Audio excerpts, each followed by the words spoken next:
Assalamualaikum, ketemu lagi dengan saya di kelas bersama Bu Prima. Kali ini kita akan membahas mengenai vektor. Sebelum belajar, mari kita berdoa dulu, berdoa dimulai. Amin. Oke, vektor ini bagian pertama, berarti ada beberapa seri ini ya mengenai vektor.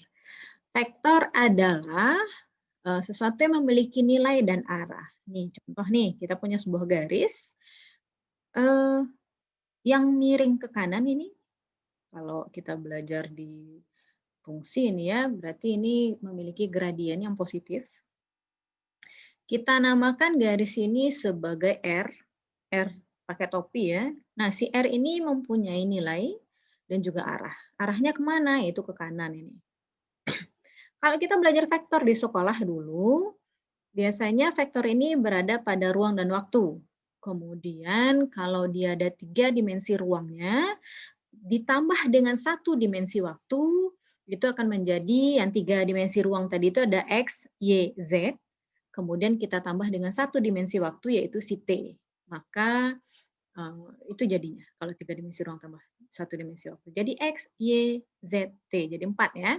Digambarkan pada sistem koordinat. Ini kita pelajari zaman sekolah dulu. Lanjut. Nah, dimensi ruang, ketika kita bicara 1 dimensi, maka dia berupa sumbu X saja, alias 1 doang gitu ya. Maka ini 1 dimensi, kalau 2 dimensi berarti ada sumbu X dan sumbu Y. Nah, itu berbentuk, contoh nih, bujur sangkar kalau di sini. Itu 2 dimensi. Kalau 3 dimensi, berarti ada sumbu X, Y, dan Z. Ini kalau pada sistem koordinat ya. Nah, siapa contohnya? Nah, kalau dalam contoh di sini berarti si kubus atau balok. Kalau vektor secara umum, vektor itu adalah list susunan bilangan. Kemudian berlaku operasi perhitungan. Operasi aritmatika dia berlaku di sini. Nah, contoh nih, si Asep membeli 2 buah apel dan 3 buah mangga dengan harga Rp40.000. Kemudian si Budi membeli 10 apel dan sebuah mangga. Nah, dia harus membayar Rp130.000. Oke. Kita akan rubah ini soal menjadi persamaan matematika. Seperti apa bentuknya? Nah, kita misalkan apel ini sebagai A, mangga ini sebagai M. Maka si Asep ada membeli 2 apel berarti 2A, 3 buah mangga berarti 3M. Berapa dia bayar? Rp40.000. Maka 2A tambah 3M sama dengan 40. Si Budi membeli 10 apel, berarti 10A. Dan sebuah mangga, berarti 1M. Totalnya Rp130.000. Sama dengan 130. Nah, ini kita rubah menjadi bentuk aljabar nih ya. Akan berubah menjadi bentuk matriks. 2A berarti koefisien dari si A itu adalah 2, kita keluarkan 2-nya. 3M berarti koefisiennya 3, taruh di sini 3. 10A, 10-nya dikeluarkan, 1M, maka satunya di sini. Siapa saja variabel yang kita pakai? Ada A, ada M. Maka A dan M berbentuk kolom. A, M. Berapa hasilnya? Yaitu 40 dan 130. Ini dia. Jadi kita translate ini soal ke dalam bentuk matriks kalau kasusnya ini. Kita rubah menjadi bentuk klasik aljabar linier. Oke, kalau kita belajar vektor, itu dia akan berpasangan dengan matriks. Jadi ketika soal kita tadi, cerita apel dan mangga tadi, maka 2, 3, 10, 1 dikalikan dengan variabel kita punya tadi A dan M. A dan M itu namanya vektor item yang dibeli, yaitu apel dan mangga. Nah, 2, 3, 10, dan 1 itu namanya matriks, yaitu jumlah item yang dibeli. Nah, 40 dan 130 ini namanya vektor untuk harga. Nah, tadi kita sudah belajar vektor 1 dimensi, 2 dimensi, 3 dimensi. Itu gampang lah ya, bisa kita ketahui bersama. dua dimensi Anda sudah belajar zaman dahulu kala di sekolah SMP, SMA. Kalau di tiga dimensi X, Y, Z, oke lah ya, kayak kubus, balok, gitu, tabung. Nah, kalau seandainya kita punya lebih dari tiga dimensi. Nah, kasus ini ada 7 dimensi nih.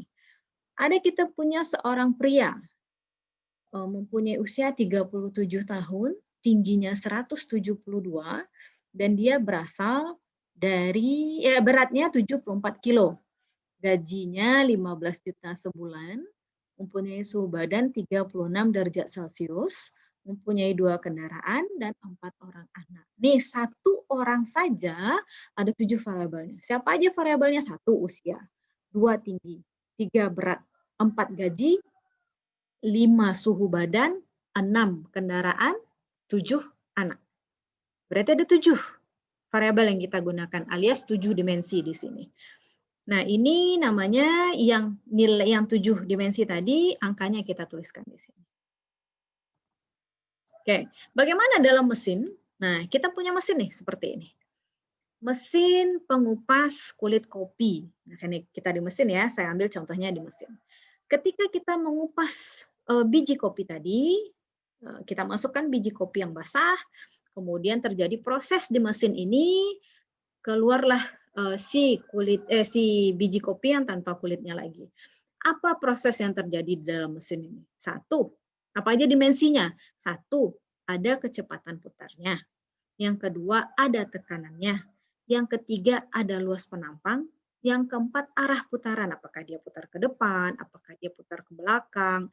Yang kelima, apalagi nih yang digunakan kira-kira di sini. Kalau kecepatannya tadi ada ya, mau cepatkah dia, mau sedangkah dia, atau mau lambat. Nah, itu kan beda hasil tuh. Nah, ketika ini dalam sebuah mesin, ada berapa variabel yang digunakan? Bisakah kita gambarkan dalam bentuk koordinat biasa, dalam koordinat X, Y, Z? Tentu tidak, karena dia tidak hanya 3 dimensi yang digambarkan di sini. Coba kita hitung lagi nih, berapa dimensi? 1, kecepatan putarnya. Yang kedua, arahnya. Yang ketiga, luas penampang. Yang keempat, ukuran biji kopi. Yang kelima, kapasitasnya. Yang keenam, apalagi nih, tekanan.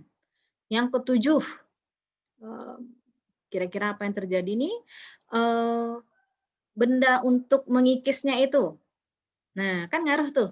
Pisaunya itu digunakan apakah ketajamannya berapa gitu. Nah, luasnya seperti apa. Ini minimal 7 baru nih. Belum kita kaji secara detail nih. Belum lagi motornya nih. Motornya seperti apa yang digunakan. Nah, ada 8 lah minimal nih. Ketika sebuah biji kopi dengan diameter lebih besar, itu bagaimana hasilnya? Kemudian sebuah biji kopi dengan diameter yang lebih kecil, bagaimana hasilnya? Apakah itu berpengaruh terhadap yang lain? Ya. Apakah dia berpengaruh terhadap kecepatannya? Apakah berpengaruh terhadap hasilnya nanti? Tentu akan saling berpengaruh. Maka untuk membahas sebuah mesin ini saja menggunakan banyak variabel alias lebih daripada 3 dimensi. Maka pentingnya mempelajari vektor ini. Tapi kembali ke dasar, ada 2 aturan dasar pada vektor. Yang pertama ada penjumlahan, yang kedua ada perkalian skalar. Nah, ini kita kembali ke vektor ruang tadi ya. Ini kita masuk ke penjumlahan vektor. Kalau bentuk seperti ini aja kita bicara pada dimensi berapa ini? Kalau ini bentuk seperti ini, penjumlahan dari 2 vektor, maka kita akan bicara kepada 2 dimensi. Ada sumbu X, ada sumbu Y. Nah, ini vektor A. Ketika ini kita gambarkan sebagai sumbu Y, ini sebagai X, maka vektor A ini koordinatnya berapa nih? Vektor A. Berarti di koordinat 2X-nya, 2Y-nya. Kalau vektor min 1,2, ini sumbu Y ini ya, ini sumbu X, tapi X-nya yang negatif. Maka ini menjadi, ini bisa jadi di sini ya, di sini tadi sumbu X, di sini sumbu Y, maka ini X-nya berapa nih? 1, Y-nya berapa? Y-nya ke bawah ada 2. Tapi karena ke bawah, maka dia menjadi minus. Maka ini koordinatnya berada pada 1,-2. Kalau yang ini. Oke. Kalau yang ini, yang C? Yang C ini kita punya, kalau ini sumbu X, ini sumbu Y, ini sumbu X, berarti ini berapa nih? 1,1. Nah, soal kita di sini, berapakah vektor A katanya? Kemudian vektor 1,-2, apakah vektor dari 2C? Nah, ini jadi tugas Anda ya. Dari masing-masing gambar ini. Lanjut. Perkalian vektor terhadap skalar. Kita punya sebuah vektor C. Instruksi soalnya berapakah 2C? Nih, jawaban dari nomor 3 berarti ya. Berapakah vektor dari 2C? Berapakah dari 2C-nya ini? C tadi vektor yang kalau kita kasih ini X, ini Y, kan koordinat hasilnya ini berarti menjadi 1,1. Segini ukurannya, satu peta ini. Kalau 2C berarti 2 kali daripada ini. Nah, ini berarti seperti ini. Oke, 2C. Kalau dijadikan menjadi 3C, berarti ada satu lagi di sini. Kotak di sini satu lagi. Berarti ada 3. Gampang aja sih. Nah, kalau negatif dia berlawanan arah. Kalau kita punya si B ini arahnya ke bawah, maka minus B berarti dia ke atas. Kalau ini awalnya adalah B, minus B-nya berarti ke bawah. Lanjut. Kita punya vektor U seperti ini. Pada koordinat 2,1. Kemudian kita juga punya V, satu satuan ke atas ini. Nah, berapakah U tambah V? Maka resultannya. Set, gitu ya. U ke sini ke kanan, V ke atas, maka kita hubungkan titik awal U dengan titik akhir si V. Nah, ini dia. Maka vektor U tambah V-nya ini. Oke.